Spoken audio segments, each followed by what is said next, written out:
The legend of the invisible grave, it might seem strange to go to such great lengths to hide the gravesite of a dead guy. But in Genghis Khan's case, it made sense. Keeping his location secret prevented rivals from plundering the riches, buried alongside him, and also stopped them from desecrating the site itself. For nomadic cultures, their ancestral burial grounds were extremely sacred locations. To desecrate the graves of previous generations was taboo. And what could be a more high-profile target than the grave of the most successful warlord in history? All of this raises a simple question. If the grave is so important, why do we not know where it is? Well, the answer is quite straightforward. Unlike the legendary lost tomb of the Chinese Emperor Qin Shi Huang, which archaeologists are confident they have located in China, nobody has found the tomb of Genghis Khan, and that includes historians. Yet that hasn't stopped us from trying. As recently as 2021, researchers in Mongolia claim to have found the lost tomb. Using a variety of high-tech methods and traditional detective work, they were even able to produce evidence supporting their claims, namely aerial photographs of a possible burial mound and a possible river diversion. But that turned out to be a dud. While the site did appear to have an artificial mound, it was inconsistent with historical descriptions of a traditional burial mound. Plus, archaeologists determined that the area hadn't been occupied since the late Middle Ages. And as for the river diversion, it turned out to be an entirely natural bend in the river. Even worse, one of the experts involved admitted to faking evidence for the cameras. All in all, the research team had a pretty rough time. Despite the fact that they got within a kilometer of the supposed tomb, they still ended up empty-handed. The searchers did find something very interesting, however, an ancient settlement that appeared to be the center of a large religious complex. And that revelation led to an exciting new theory about the burial site. According to some historians, Genghis Khan's tomb is not a physical place at all, but a spiritual one. In other words, the Great Khan could be lying anywhere. So where does that leave the quest to find his grave? It could easily end right here, with the rest of Khan's final resting place forever lost to history. But luckily, this story doesn't end there. Thanks to the efforts of the scholars at Harvard University, archaeologists and amateur sleuths around the world have more clues than ever before, and they re-hot on the trail. A new lead when the team investigating Genghis Khan's tomb came up empty in 2021. One member of the group refused to give up the hunt.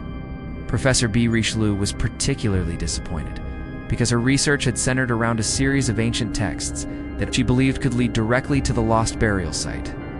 These writings were from the Yuan dynasty, a period in Chinese history between 1206 and 1368 that coincided with the height of the Mongol Empire. Most significantly, these documents contain references to the death of Genghis Khan. And in one text, a military commander supposedly wrote about visiting the Great Khan's tomb. This, plus two other written accounts, seem to point to a location near the modern-day city of Ulaanbaatar in Mongolia. But unfortunately, the professor's colleagues weren't convinced. Not only was the site a lot closer to civilization than legends called for, but it also didn't match written descriptions of the terrain. However, when other members of the investigation team failed to produce results, she was given another chance, a bit of support from a local university and the Mongol Academy of Sciences. The professor and her colleagues returned to the mountains near Ulaanbaatar. Their goal was simple: to confirm or deny the authenticity of the site described in the medieval texts. Using maps based on the descriptions, they set out to find an isolated mountain valley surrounded by hills, a small stream running through it, and a lake at its base. What they found was perfect. The professor and her colleagues identified the lake, confirmed the existence of the stream, and even found hills surrounding the area. The only thing that was missing was the actual burial site. But after searching for days, they were unable to locate it. Then the professor took a step back and realized she'd been looking in the wrong place. The texts were talking about a valley in the middle of a mountain range. She and her colleagues had been searching along the mountain range. Once they started looking in the right place, they found everything they were looking for, including several potential sites that could be the grave of Genghis Khan. Now that they had a prime candidate, it was time to dig. Unfortunately, due to bad weather, the excavations would have to wait until the spring. But with all this excitement, the professor and her colleagues couldn't help but get giddy about what lay ahead. She said, "We are hoping that we will be able to discover the final resting place of Genghis Khan, the place where he is lying, If not this year, then next year. Hopefully they won't have to wait much longer to find out. The elusive Khan, if the professor's hunch is correct, then we should be able to identify the remains of Genghis Khan without even excavating the site. See, according to some sources, Genghis Khan's body was embalmed after his death. His heart was removed, and a precious jewel was placed inside his chest cavity, while his internal organs were either burned or buried in a separate ceremony. That means if the tomb is intact, it shouldn't contain any bones. What's more, the coffin would likely contain items typical of a lavish burial for a member of the Mongol nobility, namely expensive fabrics. Gold coins, fine garments, weapons, jewelry, and horseshoes. Archaeologists have already uncovered artifacts from this era in Mongolia, including ornate bronze mirrors, arrowheads, and bronze vessels decorated with intricate designs. They've also found countless golden items, such as belt buckles, ornaments, and drinking vessels. While none of these discoveries can be definitively linked to Genghis Khan, they show what sort of items one of the richest men of the era might have been buried with. Whoever ends up finding the tomb will have to make sure to protect it. Sites like the tomb of King Tutankhamun, for example, attract thousands of visitors every year. But they've also introduced disease, debris, and graffiti.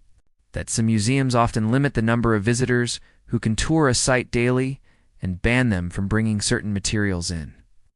Finding the tomb will be difficult enough, but protecting it from those who come after will be a whole other challenge. Of course, if the tomb is ever discovered, it'll be cause for celebration. Genghis Khan may have been a brutal ruler, but he was also a genius strategist and innovator. He unified a collection of nomadic tribes and created one of the largest and most diverse empires in history. And that's not something to sneeze at, unless you happen to be in attendance at a funeral, in which case, bad luck. Now watch. Why is half of Genghis Khan's face covered in tattoos? Or check out what really happened at the Battle of Kharan Sabas. Welcome to my channel. Today we'll see how Genghis Khan's tomb could look like. But before we get into it, make sure you subscribe for more videos about archaeology and history, the modern search. The Great Khan remains a revered figure in Mongolian culture. His image is widespread throughout the country, adorning banknotes, staring out from portraits that hang on walls and gazing across the landscape from large statues and monuments. It's probably for this reason that most locals have respected his wishes to be left in peace. Well, that and the rumored belief that the grave is cursed and the world will end if it is ever found. Either way, attempts to locate Genghis Khan's grave have mostly come from foreigners, and they've been at it for centuries. Most investigations have used clues in historical texts to narrow down the search area. But as technology has improved, tools like satellites have been utilized to search for any man-made disturbances or anomalies that could pinpoint the tomb. The National Geographic Field Project, Valley of the Khans, recruited ordinary people to hunt through satellite imagery in search of likely burial sites. 10,000 volunteers identified around 2.5 million points of interest across the Mongolian landscape. These were then whittled down by expert eyes, leaving 100 sites that were physically investigated by a team on the ground. But even though this technique has helped solve other missing person cases with Google Earth, Genghis Khan was not destined to be one of them. The truth is, the tomb might never be found. Mongolia covers an area of more than 1.5 million square kilometers and is sparsely populated with very little infrastructure, making it difficult to mount any kind of large-scale search. The country is also made up of huge expanses of mountains and grasslands, where any grave is unlikely to be unearthed by accident. In order to focus the search, it makes sense to hone in on Khenti province, where the Great Khan was born, and where many experts believe he's probably buried. But this small search area is almost the same size as Austria at S, like looking for a schnitzel in a haystack. Another problem tomb hunters face is that they daren't really know what they were looking for. Empires come and go, and before the Mongol Empire, there was the Xiongnu Empire. Genghis Khan was said to believe these rulers were his forefathers, and even copied imagery from the dynasty in his royal designs. If the graves of Xiongnu kings give us an inkling of what the Great Khan's tomb could look like, we're researching for a timber-lined room at a depth of 20 meters containing Genghis Khan's remains and various artifacts to be taken to the afterlife. These artifacts are expected to include treasures from across one of the greatest empires history has ever known, so you can understand why interest remains high. At the surface, above the tomb, a square of stones would identify the grave. But since Genghis Khan wasn't keen on being found, it's unlikely stone markers would have been used. What could the tomb look like? Traditional Chinese and Mongolian tombs often take on a particular shape. The entire complex is made up of a series of nested squares. The outer square represents the burial mound itself, and the inner square is where the coffin is laid to rest. While there are many variations, this design highlights the importance of symmetry and balance in traditional Asian cultures.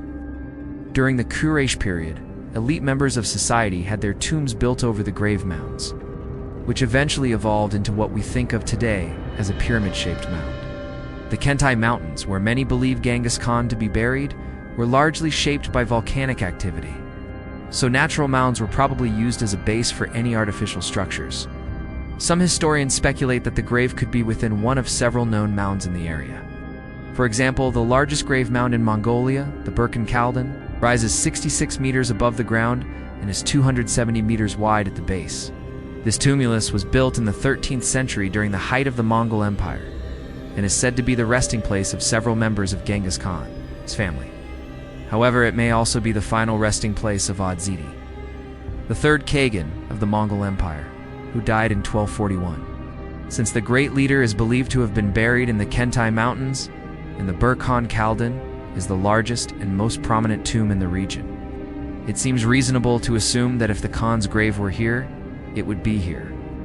But while the Burkhan Khaldun has all the makings of a legendary tomb, there are reasons to doubt that it or any other large mound holds the secret to the Khan's burial site. First, the Mongols practiced a form of burial known as hapta, meaning exposure or laying out to dry. This was done either by placing the body on a mat or wooden board, or simply leaving it out in the open for scavengers and the elements to break down. The exposed body would remain for several days, after which time the remaining flesh was gathered and placed in a coffin. Even if Genghis Khan wished to be buried according to the traditions of his people, his elevated status may have allowed for certain modifications to the ritual. Given that his sarcophagus was supposedly lined with gold and that precious artifacts were buried alongside him, the chances are that the body would have been laid out to dry and picked clean by vultures. Second, the location of the burial mound doesn't seem to correspond to the locations mentioned in historic texts. According to Rashid al-Din, one of the great chroniclers of the Mongol Empire, Genghis Khan fell ill and died in 1227 while besieging the west city of Khwarezmia. He was then embalmed and returned home to be laid to rest. A funeral procession lasting 80 days was required to transport his body back to Mongolia. Given the distance between modern-day Uzbekistan and Mongolia, it seems highly unlikely that the journey would have taken only 80 days, unless of course the funeral procession traveled by plane, hot air balloon, or some other method unknown to modern historians. So where exactly did Genghis Khan die and where was he buried? To answer these questions, we need to take a look at the evidence from the time period in which he lived. According to Rashid al-Din, the Khan fell ill while besieging the city of Sanjun, located in present-day Uzbekistan. When he realized he was near death, he asked to be carried to the top of a nearby mountain so that he could look out over his empire one last time. After giving his last orders and saying goodbye to his court, he was placed in a coffin and buried beneath a mound of earth. Several historians have speculated that the mountain in question was Burkhan Kentai, also known as the Mountain of the Great Khan, which rises to 2,500 meters in the Kentai Mountains of Mongolia. The mountain's name, coupled with the fact that it's located at the center of 3 important trade routes, has led some to believe that it may be the burial site of the great emperor. However, no archaeological evidence has been found to support this theory. Another possibility is that the tomb lies somewhere in the vast Kentai mountain range, an area so remote that it's still unexplored. It's entirely possible that the grave was lost to history because the land it's situated on is uninhabitable, or because there is a good chance that the tomb itself may have been destroyed by looters over the past 8 centuries. So what do you think? Is Genghis Khan's tomb hiding in plain sight? If you want to learn more about the mysterious lost tomb, check out the description below for links to some great resources. And remember to subscribe for new videos every week. Thanks for watching. Conflicting clues and the great taboo. Many of the clues as to the whereabouts of the burial place come from ancient texts. but these can be as conflicting as Twitter posts about Donald Trump. On one hand, we have the legend of the 1,000 horses trampling the earth above the great Khan's grave. That story suggests Genghis Khan is buried somewhere flat like the plains. But in other accounts, he's buried at the top of a sacred peak known as Burkan Kaldin, a part of the Khenti mountain range where he once hid from enemies and swore to return to upon his death. Later in his life, he even declared this area off-limits to the general public, strengthening the idea that it's a potential location for his grave. The area was permanently guarded by soldiers with orders to kill anyone who wasn't a member of the royal family, which is how the region earned the title Great Taboo.